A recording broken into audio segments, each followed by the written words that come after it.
Excel integrity is an issue because what we're noticing more and more is that the projection analysis of our clients and of people in this industry or in other industries, excuse me, it's becoming increasingly complex.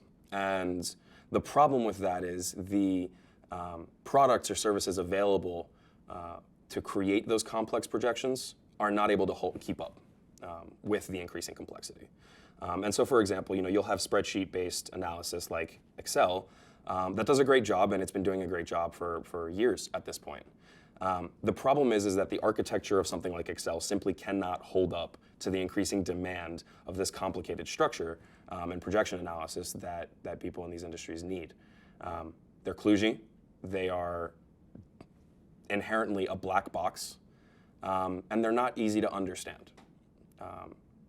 And if they are easy to understand at one level, they're not easy to understand at another. Your business analyst that's going to be creating these spreadsheets may understand the ins and outs of all of those details. Your decision maker in the boardroom will not know what all those details are, nor should he.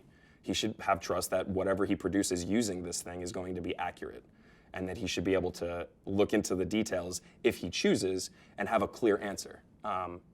That's not something that really existed before. And in spreadsheet-based modeling, for example, you're stuck really having to dig into the details and have to figure out for yourself how things are moving, and that's not efficient.